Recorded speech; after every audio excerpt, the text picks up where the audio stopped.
ପିଲାମାନେ ଆଜି ଭିଡ଼ିଓରେ ସାଧାରଣତନ୍ତ୍ର ଦିବସ ଉପଲକ୍ଷେ ସୁନ୍ଦର ସରଳ ଏବଂ ସହଜ ଓଡ଼ିଆ ଭାଷଣଟି ଶୁଣିବା।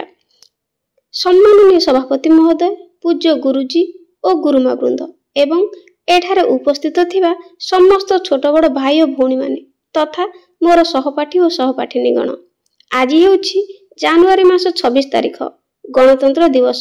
ସର୍ବପ୍ରଥମେ ମୁଁ ଆପଣମାନଙ୍କୁ ଗଣତନ୍ତ୍ର ଦିବସ ଉପଲକ୍ଷେ ସମସ୍ତଙ୍କୁ ହାର୍ଦ୍ଦିକ ଶୁଭେଚ୍ଛା ଓ ଅଭିନନ୍ଦନ ଜଣାଉଛି।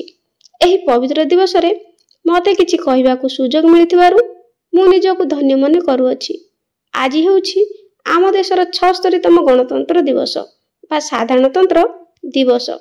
ଆଜିର ଏହି ଦିନଟି ହେଉଛି ପ୍ରତ୍ୟେକ ଭାରତୀୟଙ୍କ ପାଇଁ ଗର୍ବ ଓ ଗୌରବର ଦିନ।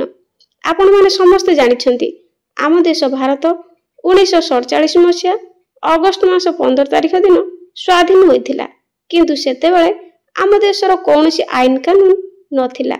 ତେଣୁ ଡକ୍ଟର ଭୀମରାଓ ଆମ୍ବେଦକରଙ୍କ ଅଧ୍ୟକ୍ଷତାରେ ଏକ ଟିମ୍ ଆମ ଦେଶର ସମ୍ବିଧାନ ଲେଖିବା ଆରମ୍ଭ କରିଦେଇଥିଲେ।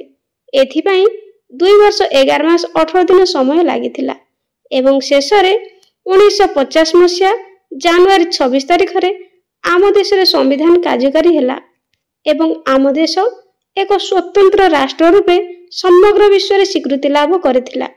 ତେଣୁ ଡକ୍ଟର ଭୀମରାଓ ଆମ୍ବେଦକରଙ୍କୁ ଭାରତ ସମ୍ବିଧାନର ଜନକ ବୋଲି କୁହାଯାଏ। ଆଜିର ଏହି ପବିତ୍ର ଦିବସରେ ଆମର ସମସ୍ତ ସ୍ୱାଧୀନତା ସଂଗ୍ରାମୀ ଓ ବୀରପୁତ୍ରମାନଙ୍କୁ ପ୍ରଣାମ କରି ଶ୍ରଦ୍ଧାଞ୍ଜଳି ଅର୍ପଣ କରୁଅଛି। ଆଜିର ଏହି ପବିତ୍ର ଦିନରେ ଆମ୍ଭେମାନେ ଶପଥ ନେବା ଯେ ଆମ ଦେଶ ଭାରତବର୍ଷକୁ ସମଗ୍ର ବିଶ୍ୱରେ ସର୍ବୋତ୍ତମ ଦେଶ ରୂପେ ଗଢ଼ିବା ସହିତ ଆମ ସମ୍ବିଧାନକୁ ସମ୍ମାନ ଦେବା। ମୁଁ ଏତିକି କହି ମୋର ବକ୍ତବ୍ୟ ଶେଷ କରୁଛି। ଜୟ ହିନ୍ଦ, ଜୟ ଭାରତ, ବନ୍ଦେ ମାତରମ୍। ପିଲାମାନେ, ଭିଡ଼ିଓଟି ଭଲ ଲାଗିଥିଲେ ଚ୍ୟାନେଲକୁ ଲାଇକ୍, ସେୟାର, ସବସ୍କ୍ରାଇବ୍ କରିବାକୁ ଜମାରୁ ଭୁଲିବେନି। ଆଜି ପାଇଁ ରହୁଛି, ଧନ୍ୟବାଦ।